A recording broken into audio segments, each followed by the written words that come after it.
This is our meeting place. You can call it church, you can call it a yarning place of talking about spiritual things, sacred things.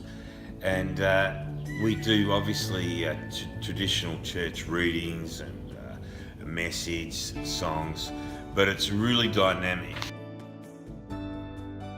We sit around here and have a fire, and so we talk a message, and then people talk about that message impacting their life. We might even talk about Elijah having depression, or Moses being impacted by the decisions of his life, or even Jesus himself being overwhelmed, and bringing those things into normality.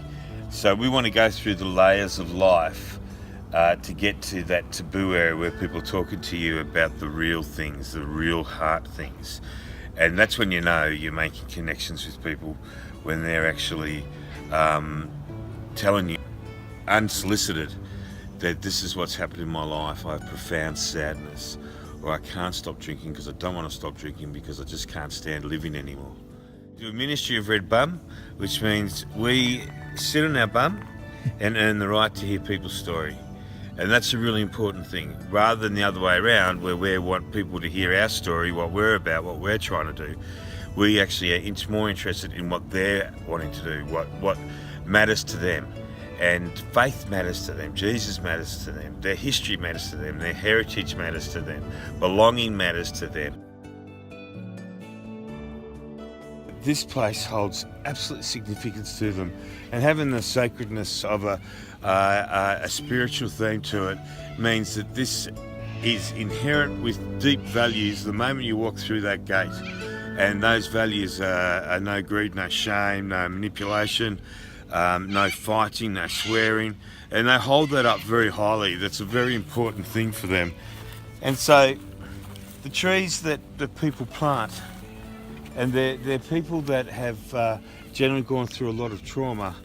These trees are their trees, and as they see them grow, there's almost an unwritten law of hope that, wow, I want my life to keep growing. I don't want to keep drinking, or I don't want to keep stuck in this situation. Of course, the farm is about beautiful things. We grow native plants, and we grow more mainstream plants for people's gardens.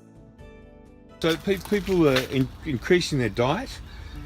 These are just normal tomatoes, and so they eat a lot of bush tomato and a lot of the cyclic food. But in terms of food security, the accessible, nutritious daily food is often lacking. We do everything pro bono, so we don't get paid. So these things make us like tent makers, like Paul was. So we're worker ministry people, and we give the rest of our time. The Martu family is a big family, and to be invited into it and to see how it operates is an absolute honour, and it's awesome. And I love the Martu people. I love what we've been invited into here, and what a good place to end.